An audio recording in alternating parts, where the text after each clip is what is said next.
Dum dum dum dum dum dum dum dum dum dum dum. How long do you keep this going for? How long does the dum dums last? There's some tings in the background as well at points. Ting. Ding, ding, ding. Oh, no. Right, stop. Episode 1. Not the best viewing experience, was it? Oh no, I mean, typically, I did say this in the trailer we did for Urgent Exit Required.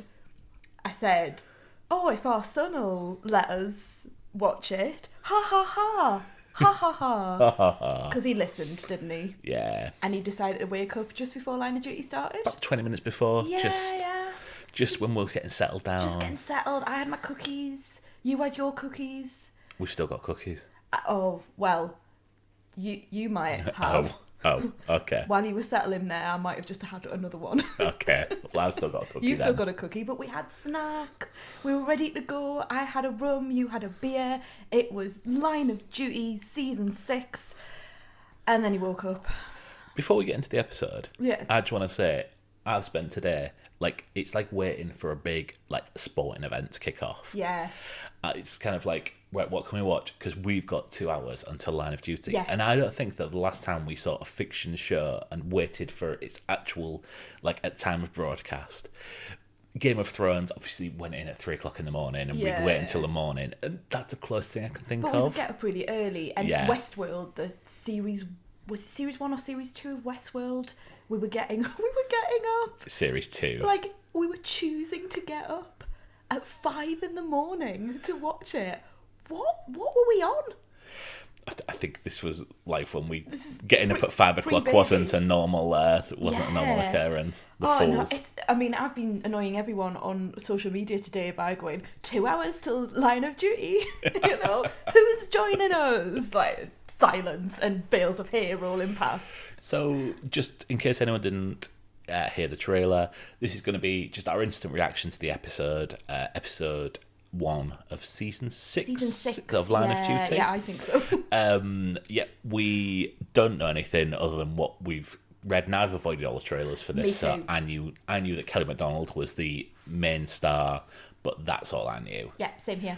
We don't know anything. We will get stuff wrong. We will leave stuff out. We always get the actors' names wrong as well, so there may be small pauses while one of us looks up IMDb. Yes. Yes. But we're going to try and get this out either on the night of the episode or first thing in the morning. Looking unlikely for tonight, given we might be going back upstairs again any moment. But yeah, we'll see. But that's the whole point of this, is just to do something a bit different, because normally we sit down and we just talk at length about what we've been watching. But this is such an important show for both of us. We've watched this since the beginning. It's been real TV, like a TV moment for us. Well, I didn't. Did you not? No, because you watched this. Right.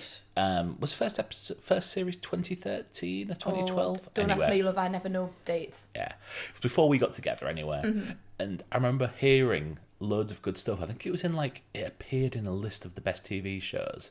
I remember asking you, have you ever heard of Line of Duty? And you were like, love a list. You were like, this is my secret thing. And that no one else knows about.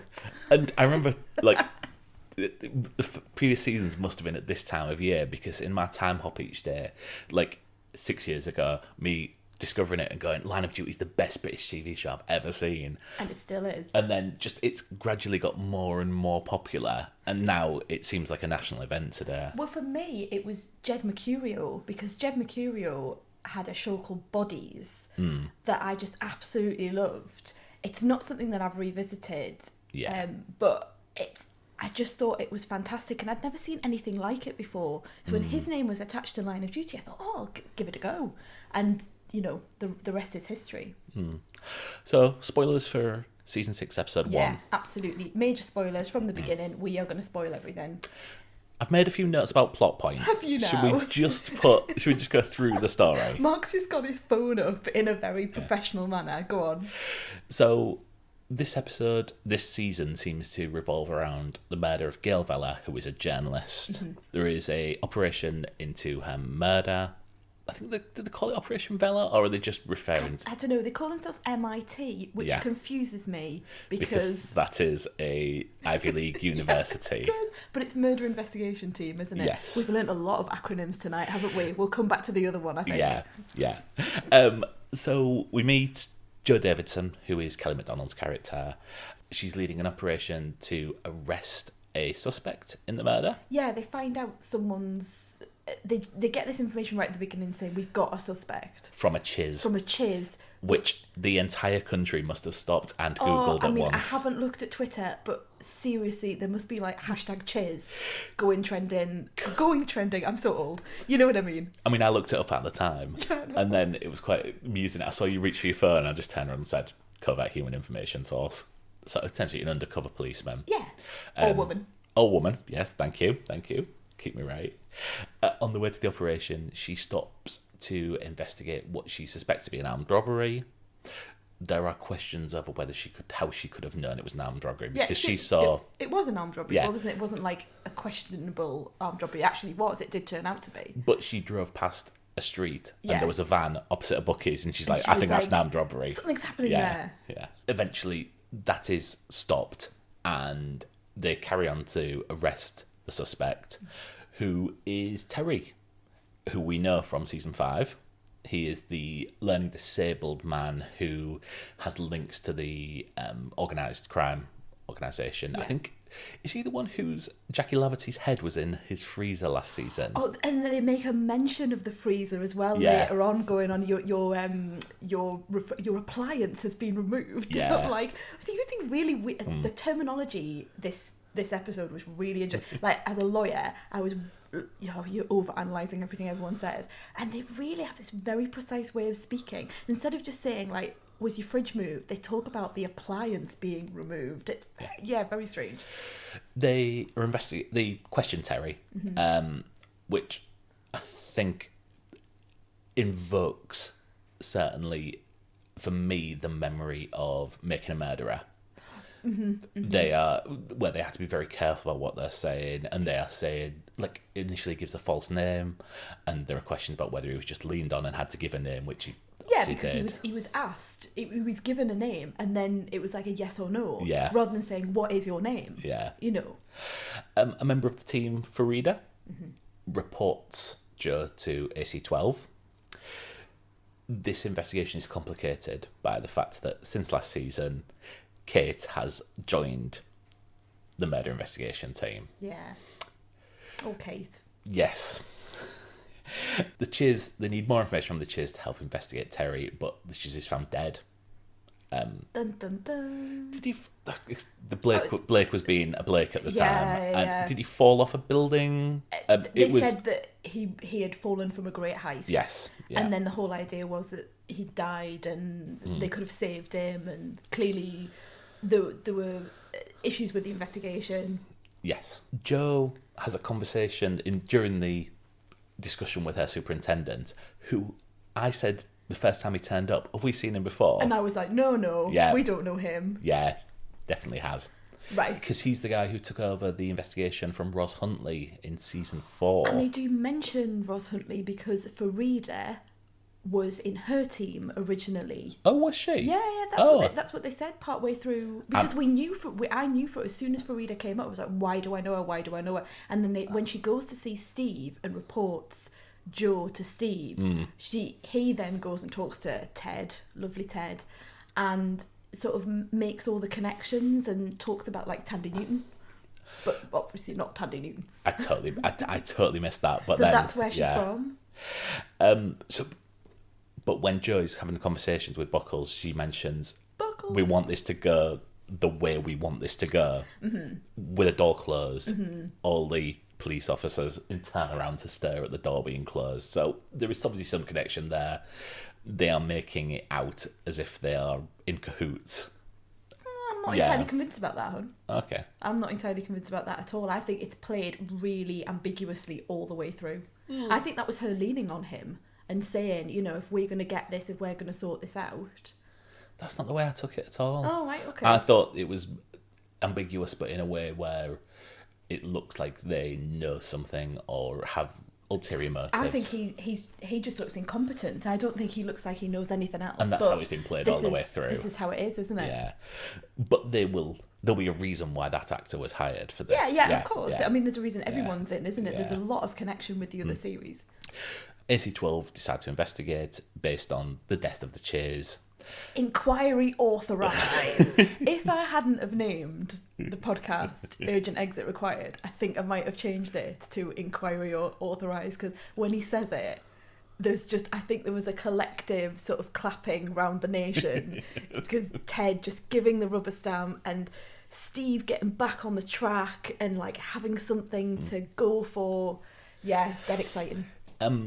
The final, I'm going to call it a twist. It's not really a twist. No, but it isn't. Yeah, we find out that Jo has just recently split up with Farida. Mm-hmm. She turns up at Farida's flat and starts packing her stuff away, goes back to her beautiful flat. Yeah, but with a lot of locks. Yes. Lots of locks. Again, that's Jed Mercurio again, isn't it? Like saying, like, something is amiss here. Yeah. You don't have that many locks. Or Fox's socks. Yeah. I mean, her keychain must be massive. Did you see the size of them? It's like like bigger than a hotel key that you get. All of them going, blooming out. And at the end of the episode, Terry's released on bail because they can't find anything to charge him with, by the looks of it. And she looks enigmatically out of the window. Yes. And we don't know whether she's let him go. Yeah. Because of reasons. Yes. Oh, well done with all your notes. Yeah, I'm good there. Can I make a controversial point? Oh, go on. I'm not underwhelmed, but I'm not overwhelmed by this episode. Right. I think episode 1 of a season of Line of Duty has been built up so much to contain these explosive moments. Yeah. Like season 2, you think about the girl being dropped out the hospital window. You think about Danny Mays. The fake hiring of Danny Mays as the star of a season, and then I have to admit, when you see Kelly MacDonald with her own title card, my first instinct is, well, that's easy to edit out when if she dies. Yeah. I was thinking the same thing. I was like, what's he going to do? What's he going to do with this series? But this is where we are. This is what we're doing. I mean, I'm not underwhelmed. I'm not disappointed in any way, because I don't think any show on TV gets me in the mood that, like, on edge as Line of Duty does. But I was expecting, like, a big... Were you expecting something a bit bigger, something a bit more twisty? I was expecting Jason Watkins' character waking up at the very end, or the revelation that John Corbett is the Chiz. Yeah, I was sort of expecting, whilst we've seen people before, there were characters in this that we've seen before, when they were bringing out the suspect. Yeah, I thought, like, I think part of my head thought it was going to be Dot or something, and it's clearly not Dot. You know, Dot is dead, or is he? But do you know what I mean? I thought it was going to be a big superstar actor. Yeah. That no one knew was going to be in, and they'd put Kelly MacDonald at front and centre, and then they were going to bring out someone else that we would all be like, oh, yeah. I mean, yeah. You and Brenda. Yeah.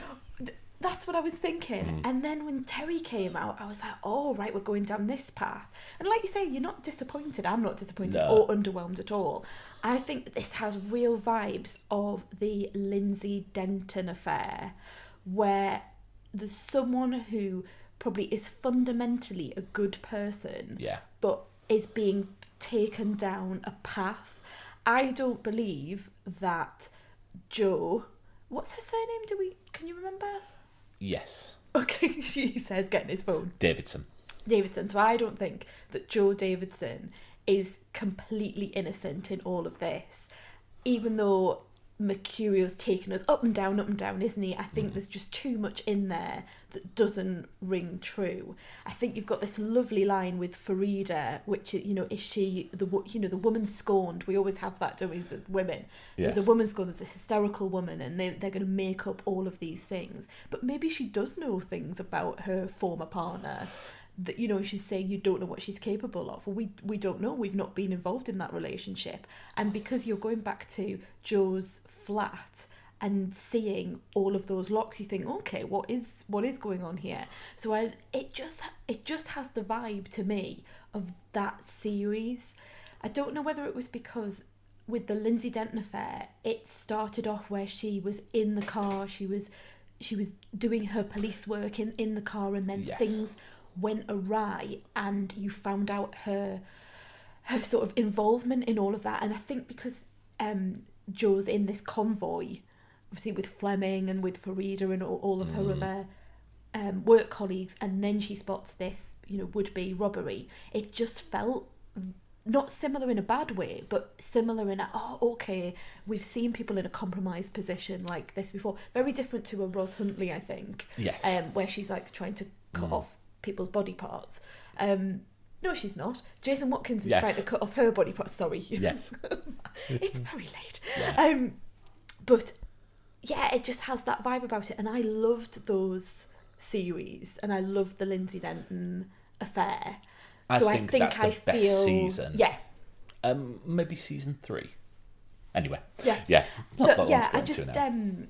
I feel an affinity to it in that way, because I didn't particularly get on with the Jason Watkins, Tandy Newton series, as well as I did with the others. Okay. So I almost think it's going back to that atmosphere that I enjoy the most. So I wasn't disappointed or underwhelmed. I know you're not saying that that's what you are, but I really like how complicated this is. Yes. It was complicated because I couldn't hear myself think, because somebody small was snoring on me.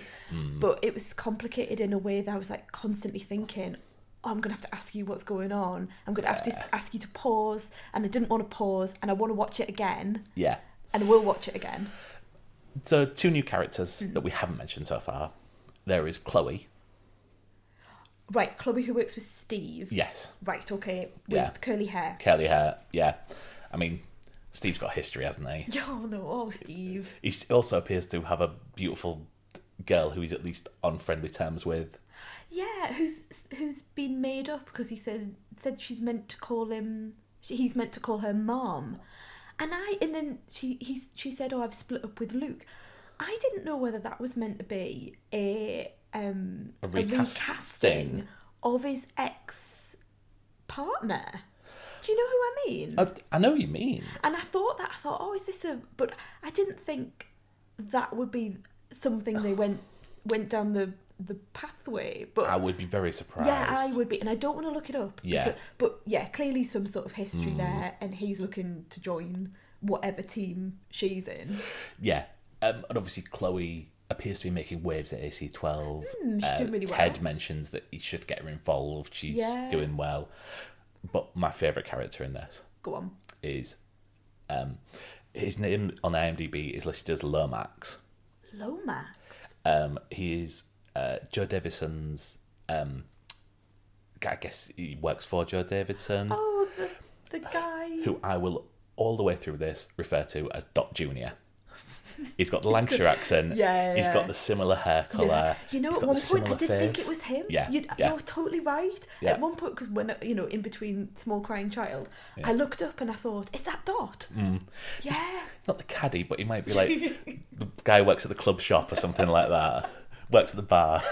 What I found really interesting, just talking about like him as a character, was just how much at the forefront the women were in this episode. Absolutely. You had such a small amount of Ted. Poor Ted. He's not allowed in the conference. They're not going to let him in the room anymore. He's not invited. He's not in the room where it happens. I know. Oh no, poor Ted. And then even Steve, you get little character moments of maybe he's thinking about leaving. He's got an amazing beard. And he buys some pills. He buys some pills, and then also his cupboard is full of prescription medication as well. And he's really it seems to have really taken a turn from last series where you saw that he was having a problem with pills. Yeah. This is now, there's so many that he's swallowing there. Taking him with the Corona without lime. Oh god. It's not. Yeah. It's a downward spiral. It's a hell of a beard though.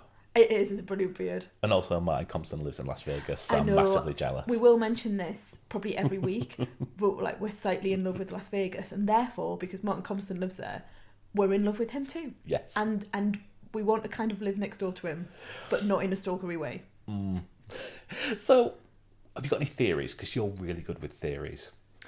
At the moment, I haven't quite got a handle on what we're doing. All the way through, I'm thinking, Kate's undercover. Yeah. Ted knows she's undercover. I've written here saying, is she still working for AC12? Yeah, and she might be. I think the other thing is, she still might be. That's how good this is. And it's just that Steve's out of the loop. Yeah, poor Steve. Yeah. I don't know. I think there are people within the team, like, Dot Junior, that we haven't really got a handle on. Yeah. There are other people that we haven't mentioned, that we haven't looked up the names of, and just who are sitting there in the background. I really enjoyed the lawyer who was helping our client. I don't know. There were clearly links to the organised crime gangs that we've seen before. Absolutely. There were clearly links to fridges going all the way back to Lenny James, but I can't pull it all together. The thing that I really enjoyed was we didn't have a random person, as far as I'm aware, you might correct me, but a random person turning up with a surname with a letter H, because I think we need to move away from that now. Well, I've still got issues with the end of last season. Yeah. I think look, he's moving his finger 4 times. That must mean that everything we know is wrong, and it must just be there's 4 people. Mm-hmm. Yeah, I agree. That is now a fact. Yeah. Because of Steve noticed one thing, 20 seconds of a... Yeah. But... Yeah. It was necessary to move the plot along from H. And... Yeah, I just like that we didn't just get a random, a new person in. H. It's Mr. Hill. And I think Hill. Hill. Yeah, Hill. I'm on the Hill. The police station is called Hill for people it's Hillside, isn't it? Hillside Police Station. But Steve calls it the Hill. Yes. Best line of the episode. Mm-hmm. Something along the lines of, "What was that knobby thing you did?" Yes. When Steve flashed Steve's his lights. flashing his lights. And the camaraderie between the cast who spend a lot of time apart. I mean, this is the first time you see Steve and Kate together, and you go bang straight back into that relationship. Him calling her mate, Ted calling him son. Yeah. And that wry smile on the end of it. At the end when he does the inquiry authorised. I love that. It just really brings back that family feel to the whole of that team. Apart from the fact that he's clearly pissed off with Kate because she's gone off somewhere, or is he? Also, and I've never worked in the forces, but I'm aware that we might have some people who work on the forces listening to this. If you're going to make a complaint to anti-corruption, don't put the guy's name in your phone as his actual name. Because if it just flashes up and Steve Arnott's name flashes up. He was ringing out over and over and over again, wasn't he? So it's just like Steve Arnott, 5 missed calls, Steve Arnott. Yeah. Really? Yeah. Yeah, I thought that as well. No theories, no nothing. Do you have anything? Only what That's we've said. That's a slap of the thigh there. Only what we've said about, I think we are being led down the fact that Jo is somehow incriminated in this. Like I said, I read the conversation between her and the superintendent very differently to you by the looks of it. But sometimes it just seems too obvious to be true. And I would be surprised if she was certainly the baddie that I thought they were making her out to be. I think one of the best things about the show is you don't tend to have a baddie that is your cat on the lap, Bond villain-esque. Do you know what I mean? I guess so would I. But everyone in the show is a complicated human being. Yeah. And that's what makes it so unbelievable but believable, if that makes sense. Yeah, it's shades of grey, and everyone has a motivation. No one's just doing it for giggles, I think. Yeah. Right, well, that's it. That's the end of our first instant reaction podcast that we've ever done, which is really good. And he stayed asleep throughout the whole thing. Did you spot that the baby monitor came on when we were just about 2 minutes in, and I was and we looked at each other in panic and fear, and then he went back to sleep again. Yes. Phew. Great. Well, hope you really enjoyed the first episode of Line of Duty. If you want to get involved, we are on Twitter, we're on Instagram, we're on Letterboxd, which is less relevant for this, but we are at The Honeymoon Pod on all 3. And just drop us a message, tell us what you think, tell us your theories. Yes, please tell us your theories. Point out all the mistakes that we've made during this, and the massive clues that we've missed during this. Yeah, and we'll see you next week. See you next week. Bye.